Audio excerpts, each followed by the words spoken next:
அஸ்ஸலாமு அலைக்கும். Welcome to kitchen queens. இன்றைக்கி நம்ம சேனலில் முஸ்லீம் வீட்டு விசேஷங்களில் செய்கிற பாச்சோறு ரெசிபி தான் பார்க்க போகிறோம். பாச்சோறு பண்ணுறதுக்கு ஒரு குக்கர் எடுத்துக்கலாம். குக்கரில் 400 கிராம் பச்சரிசி சேர்த்துக்கலாம். 200 கிராம் பாசிப்பருப்பு, ஒரு கைப்பிடி அளவு கடலைப்பருப்பு எடுத்துக்கலாம். ஒரு பங்கு அரிசிக்கு அரை பங்கு பாசிப்பருப்பு, ஒரு கைப்பிடி அளவு கடலைப்பருப்பு. இதையெல்லாம் நல்லா கழுவி எடுத்துக்கலாம். கழுவின பிறகு 4 டம்ளர், அதாவது ஒரு பங்கு அரிசிக்கு 4 பங்கு தண்ணி சேர்த்துக்கணும். ஒரு பங்கு பால் சேர்த்துக்கணும்.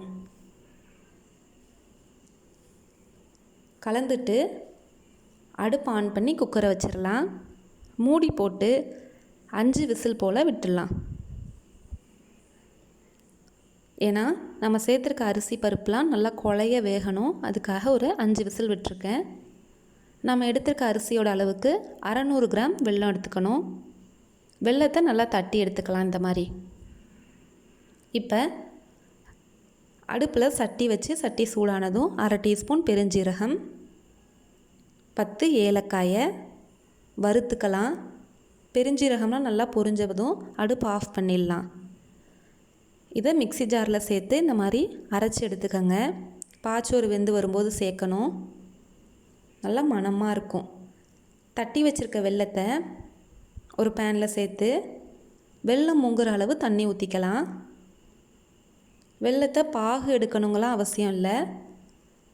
இந்த வெல்லம்லாம் கரைஞ்சி நம்ம சேர்க்கும்போது, வடிகட்டி சேர்க்கும்போது கரெக்டாக இருக்கணும். அதுக்காக வெல்லத்தை அடுப்பில் வச்சு கொதிக்க விடலாம். ஒரு கொதி வந்ததும் அடுப்பு ஆஃப் பண்ணிவிடுங்க. இப்போ நம்ம வேக வச்சுருக்க அரிசியும் 5 விசில் வந்துருச்சு. அடுப்பு ஆஃப் பண்ணி ப்ரெஷர் போனதும் ஓப்பன் பண்ணிடலாம்.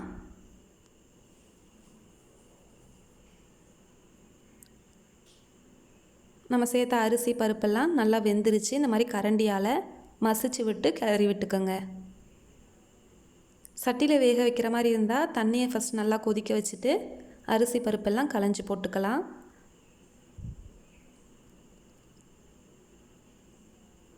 இப்போ இதை மிக்ஸ் பண்ணியாச்சு.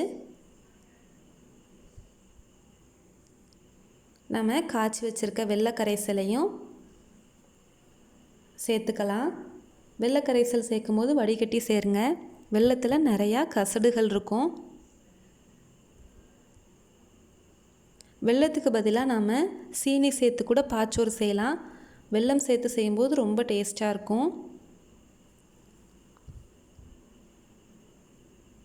வெல்லம் சேர்த்து நல்லா மிக்ஸ் பண்ணியாச்சு. இப்போ அடுப்பு ஆனில் தான் இருக்குது. மீடியம் ஃப்ளேமில் வச்சு கிளறி விட்டுக்கலாம். 1/4 டீஸ்பூன் போல் உப்பு சேர்த்துருக்கேன். இது கூட வறுத்து பவுட்ரு பண்ணி வச்சுருக்க பெருஞ்சீரகம் ஏலக்காயும் சேர்த்தாச்சு. பெருஞ்சீரகம் ஏலக்காய் சேர்த்தோன்னே நல்ல ஒரு வாசமாக இருக்கும். கண்டிப்பாக ஸ்கிப் பண்ணாமல் சேர்த்துக்கோங்க. 2 டேபிள் ஸ்பூன் நெய் சேர்த்துக்கலாம். நெய் சேர்த்து மிக்ஸ் பண்ணியாச்சு. இப்போ நாம் முந்திரி பருப்பை நெய்யில் வறுத்து பாச்சோரில் சேர்த்துக்கலாம். அதுக்காக பேன் ஹீட் பண்ணி